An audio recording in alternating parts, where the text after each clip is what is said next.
merci à tous les intervenants. Il nous revient le plaisir et l'honneur de conclure cette journée. Nous n'avons plus beaucoup de temps et puis nous avons à maintes reprises entendu qu'il fallait un petit peu de temps pour faire le bilan de ce que l'on avait appris. Et je crois qu'aujourd'hui, étant donné la densité des interventions, il va nous falloir même un petit peu plus de temps.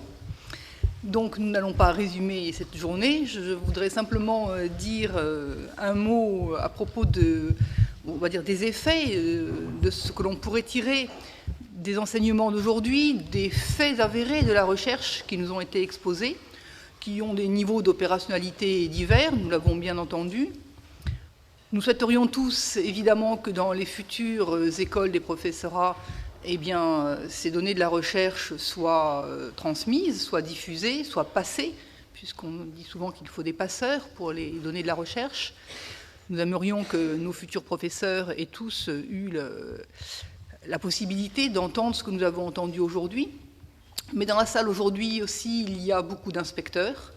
Et je crois très important que ces inspecteurs, que ce soit dans leur mission d'évaluateurs ou dans leur mission de formateurs ou d'ingénieurs de la formation, du premier comme du second degré, prennent aussi le temps de s'approprier ces données de la recherche, de façon à ce que, à l'occasion de l'organisation des formations ou de leur visite dans les classes au quotidien auprès des enseignants, ils puissent se faire le relais de ces faits avérés qui ne donnent pas de méthode unique d'enseignement, mais qui donnent quand même un certain nombre de pistes et qui nous disent ce que nous ne devons pas ignorer lorsque nous nous engageons vers l'enseignement et vers la transmission de savoir et de compétences. Merci Marie Mégard. Effectivement, vous avez une deuxième journée demain qui va vous permettre tous de réfléchir collectivement et peut-être aussi de tirer des enseignements, mais aussi de relancer le débat avec de nouvelles questions. N'hésitez pas à les adresser aux chercheurs. Je voudrais remercier tous les chercheurs qui ont accepté de participer et tous les inspecteurs qui ont accepté d'animer les débats. Je ne sais pas si vous veniez ici en ayant conscience de la qualité, de l'enthousiasme des recherches qui sont menées dans ce domaine. On a une image des sciences de l'éducation qui est parfois fausse. En tout cas, il existe en sciences cognitives vraiment le sentiment d'un Eldorado de la recherche sur le développement de l'enfant, quelque chose qui est à la fois passionnant, qui est méconnu, qui est d'un impact sociétal potentiel extrêmement fort.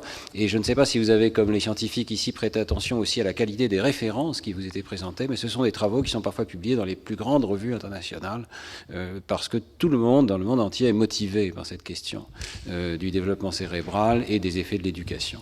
Donc j'espère que ce ne sera pas un colloque comme les autres. Ça me désolerait que ce soit un colloque comme les autres, où on s'en va, on est content, on a appris 2-3 choses. Vous avez des responsabilités, et nous avons tous des responsabilités, mais il faut relayer ce message. Il faut que certaines choses changent. On peut considérer que ce sont des problèmes intellectuels, passionnants, c'en sont réellement. Comprendre ce que c'est qu'un nombre, c'est ce que Platon posait comme question il y a déjà 2 millénaires. Mais c'est pas seulement ça. On parle de la prochaine génération vraiment, agissons. On ne peut pas regarder les résultats de PISA sans être profondément préoccupé.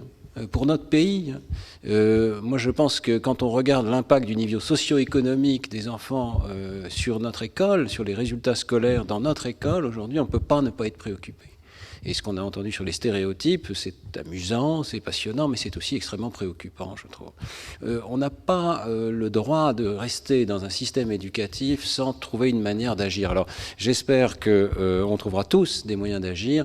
Les laboratoires sont en train de réorienter leur activité. Je pense que l'ANR, l'Agence nationale pour la recherche, peut jouer un rôle aussi pour orienter certains des chercheurs vers des questions parfois tout aussi passionnantes, mais un poil moins académiques pour qu'elles soient utiles pour le système. Donc, en tant que chercheurs, nous devons réfléchir à l'applicabilité de nos recherches. Nous allons, par exemple, beaucoup des intervenants d'aujourd'hui vont participer à une petite collection de livres dont le but sera de diffuser ces connaissances aussi dans un langage qui est approprié directement pour les enseignants. parce que je pense que nous devons aller directement jusqu'aux enseignants. Je vous rappelle que tous les débats d'aujourd'hui, toutes les présentations seront disponibles sur Internet, elles sont disponibles en vidéo de très haute qualité sur le site du Collège de France.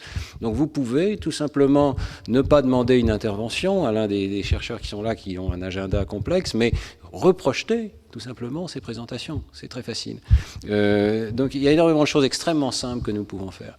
Je pense que parfois, j'ai entendu un frémissement dans la salle lorsque, par exemple, Liliane disait « mais les enseignants doivent connaître la morphologie, les enseignants doivent connaître la linguistique ». Et j'ai entendu un peu de scepticisme, je crois, en pensant que est-ce qu'un enseignant de CP peut connaître de la linguistique ou la morphologie? Je pense que oui. Je pense qu'on sous-estime en permanence la capacité des gens d'avoir une approche intelligente de ces problèmes. Et donc, il faut relayer le message jusqu'au niveau de chaque enseignant de CP. Ce qui ne veut pas dire qu'on a des vérités toutes faites. Je crois qu'on l'a dit de nombreuses fois aujourd'hui. Ces connaissances, comme on dit ici au Collège de France, ce sont des connaissances en train de se faire. Hein. Donc, vous saurez faire le tri entre ce qui est très stable et ce qui est moins stable, ce qui est discutable. On ne sait pas encore tout à fait tout. Mais je compte vraiment sur l'idée que le système peut et doit encore changer. Les outils qui sont mis à disposition des enseignants sont très variés, mais je pense que dans une certaine mesure, ça ne les aide pas forcément à faire le tri aussi entre les choses. Et donc, il est du travail aussi de l'inspection de faire le tri un tout petit peu, d'orienter les gens pour leur dire, voilà, là, il y a des choses vraiment essentielles que tu ne peux pas ne pas savoir quand tu vas enseigner dans ta classe, puis il y a d'autres choses qui sont peut-être moins essentielles. On a parlé de beaucoup de sujets, mais on n'a pas parlé de tous les sujets, loin de là. Et si vous réfléchissez un tout petit peu, vous verrez qu'on a éliminé volontairement, parce qu'on n'avait pas le temps, hein, un certain nombre de sujets. L'apprentissage de la seconde langue. Il y a des données extraordinaires sur ce que c'est qu'apprendre une seconde langue, à quel âge il faut le faire, etc. Beaucoup d'autres choses, le rôle de l'apprentissage musical, le rôle des activités artistiques, la géométrie. Donc on pourrait organiser facilement d'autres journées de ce type-là, et j'espère qu'on recommencera cette expérience avec la DGESCO dans les mois ou dans les années à venir. Merci beaucoup en tout cas de votre présence. Excusez-moi, juste, j'aurais voulu, à sa demande, excuser ma collègue Viviane Bouis, qui a participé avec le groupe de pilotage à l'organisation de cette journée et qui n'a pas pu rester jusqu'à la fin de la journée. Merci.